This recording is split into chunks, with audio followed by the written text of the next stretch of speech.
सपने देखना अच्छी बात है और उसको पूरे करने के लिए किसी भी हद तक जाना ये भी अच्छी बात है, लेकिन कभी कभी माँ बाप की भी बात मान लेनी चाहिए। दोस्तों देखो कैसे एक लड़की अपने सपने पूरे करने के लिए अपना घर छोड़ के चली जाती है और पराए शहर में उसके साथ क्या होता है, आइए आपको इस वीडियो में के थ्रू दिखाते हैं।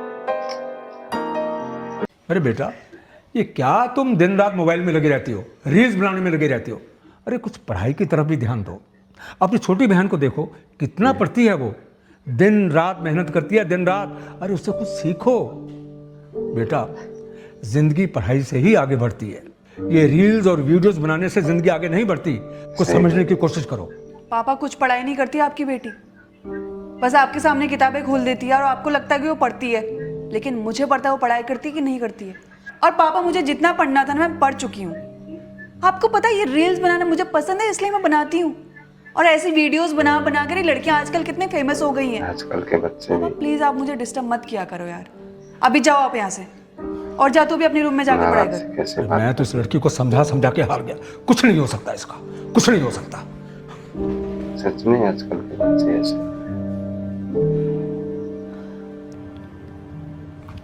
कमला देखना कितनी अच्छी मूवी आ रही है। दीदी आप जब देखो टीवी देखती रहती हो, कुछ पढ़ लो तो कुछ बन जाओगी। कमला तू देखना, एक दिन मैं भी मुंबई जाऊंगी और बहुत बड़ी हीरोइन बनूंगी, और फिर तू देखियो मैं भी टीवी पे छा जाऊंगी।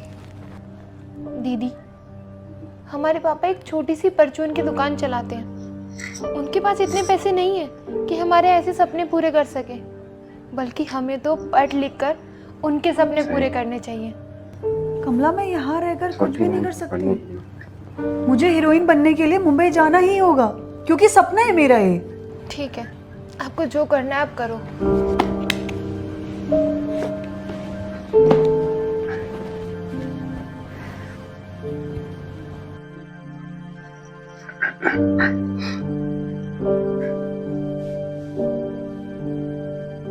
फिर से टीवी?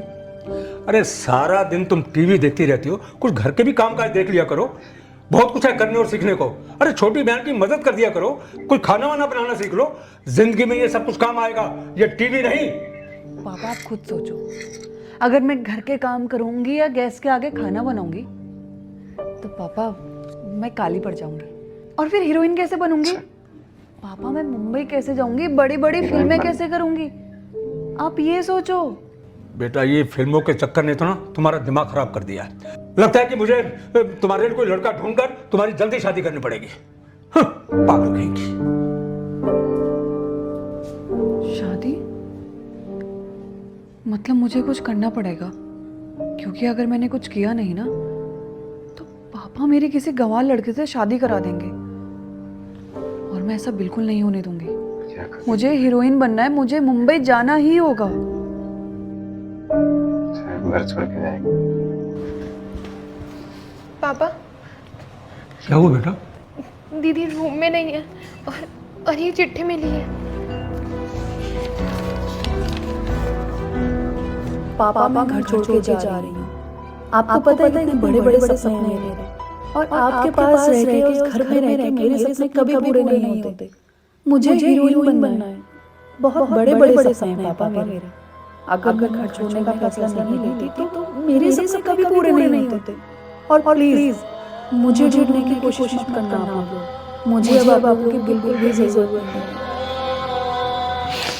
ये क्या किया बेटा तूने? मैंने तुम्हें ऐसे संस्कार तो नहीं दिए थे। सारी बड़ी बनाई इज्जत मिट्टी में मिल गई। पापा आप चिंता मत कीजिए, दीदी ने जो आपकी बदनामी की है मैं आपको आपकी इज्जत वापस लौटाऊंगी। मैं पढ़ लिख कर IAS ऑफिसर बन जाऊंगी।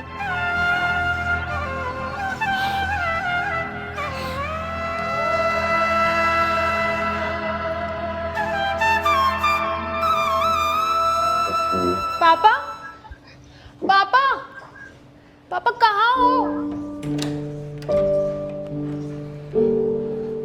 अरे बेटा क्या हुआ?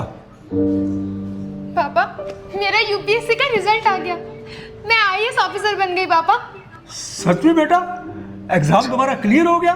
अरे बेटा, तुमने तो कमाल कर दिया। आज तुमने मेरा सिर गर्व से ऊंचा कर दिया है। हमारा और हमारे परिवार का मान सम्मान।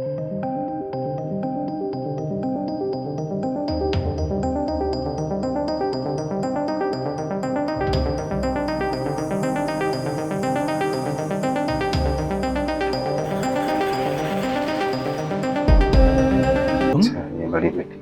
तुम यहाँ कैसे? तुम तो ये घर छोड़कर चली गई थी ना, तो यहाँ कैसे आई तुम वापस? पापा प्लीज मुझे माफ कर दीजिए, मैंने बहुत बड़ी गलती करी। मुझे आपकी बात माननी चाहिए थी। पापा, शहर की चकाचौंध में मैंने अपनी लाइफ बर्बाद कर दी। मैं घर से भागकर चली तो गई आप लोगों को छोड़कर। मैंने सोचा था कि मैं मुंबई जाकर अपने सपने पूरे करूंगी, हीरोइन बनूंगी। मैंने बहुत सारे ऑडिशन भी दिए, पर मैं कुछ नहीं कर पाई पापा। बल्कि पापा, मुझे मुंबई में एक लड़के से प्यार हो गया था और हम दोनों ने शादी भी कर ली। पापा, उस लड़के ने बहुत सारे वादे किए थे मुझसे। उसने मुझे बोला था कि मेरे वो सारे सपने पूरे करेगा, मुझे वो हीरोइन बनाएगा शादी के बाद। पर पापा, शादी के बाद तो सब कुछ उल्टा ही होने लगा। वो मुझे मारने पीटने लगा, मुझे गालियां देता था। और पापा, एक वक्त तो ऐसा आया वो मुझे छोड़कर ही चला गया। पापा, तब मुझे एहसास हुआ कि मैंने बहुत बड़ी गलती करी। आपने हम दोनों बहनों के लिए बहुत कुछ किया। आप हमेशा चाहते थे कि हम दोनों बहनें खुश रहें, अपनी लाइफ में सक्सेस हों। पर पापा, मैंने तो कभी आपकी बात मानी ही नहीं। पापा, अगर घर में रहकर मैंने कमला की तरह पढ़ाई करी होती ना, तो आज मैं भी एक बहुत बड़ी ऑफिसर बन गई होती। पापा, मुझे तो ये सब मंजूर ही नहीं था। पापा, मुंबई में मेरे पास कुछ भी नहीं बचा, मैं कहाँ जाती? प्लीज पापा, मुझे माफ कर दीजिए। पापा, अगर आप मुझे माफ कर देंगे ना, तो मैं प्रॉमिस करती हूँ कि मैं भी कमला की तरह पढ़ाई करूंगी और बहुत बड़ी ऑफिसर बनूंगी, आपका नाम रोशन करूंगी। पापा, प्लीज मुझे माफ कर दीजिए, प्लीज पापा। पापा, दीदी को अपनी गलती का एहसास है, आप उन्हें माफ कर दीजिए। बेटा, जब बच्चे अपनी ज़िंदगी के बारे में सही फैसला नहीं ले पाते हैं ना, तो उनके साथ हमेशा ऐसा ही होता है जैसा तुम्हारे साथ हुआ। तुमने भी अपनी ज़िंदगी में गलत फैसला लिया और तुम्हें सब भुगतना पड़ा। बेटा, एक बाप होने के नाते मैंने हमेशा यही कोशिश की कि अपने बच्चों को अच्छे संस्कार दूं, अच्छी शिक्षा दूं, ताकि वो अपने पैरों पर अच्छे ढंग से खड़े हो सके। लेकिन तुम्हारे बारे में मेरा ये फैसला गलत था। फिल्मों की चकाचौंध ने तुम्हें इतना अंधा कर दिया कि तुम सही और गलत में फैसला ही नहीं ले पाई और भरे पूरे परिवार को छोड़कर शहर चली गई और वहां जाकर तुम्हें सब कुछ भुगतना पड़ा और आज फिर लौटकर उसी घर में वापस आना पड़ा।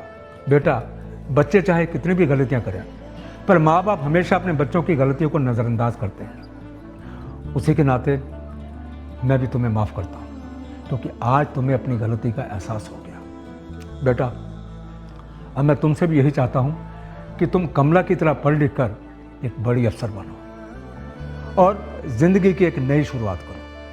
बस मैं तुमसे यही आशा करता हूँ। हाँ पापा, मैं प्रॉमिस करती हूँ कि पढ़ाई करके मैं एक कमला की तरह बहुत बड़ी ऑफिसर बनूंगी और आपका नाम रोशन करूंगी। पापा, जीते रहो बेटा। आओ बेटा, आओ। तुम मेरी वही प्यारी सी बच्ची हो। तो देखा दोस्तों, कभी कभी जीते माँ रहो बाप, बच्चों। तो देखा दोस्तों, माँ बाप जो भी आपके लिए बोलते हैं सब अच्छाई के लिए बोलते हैं। आप लोग जज्बात में आकर ऐसे बड़े फैसले ले लेते हैं। कभी भी ऐसे जज्बात में आकर बड़े फैसले नहीं लेने चाहिए। माँ बाप की बात मानो, वो जो भी बोलते हैं आपकी भलाई के लिए हम बोलते हैं। और आप कितनी भी बड़ी गलती करो, माँ बाप आपको आखिर में माफ़ी कर देते हैं, क्योंकि वो आपके माँ और बाप है। दोस्तों, वीडियो कैसी लगी? अगर अच्छी लगी तो लाइक और कमेंट ज़रूर करें और मेरे चैनल पे नए हैं तो चैनल को सब्सक्राइब जरूर कर लें। चलते हैं, तब तक के लिए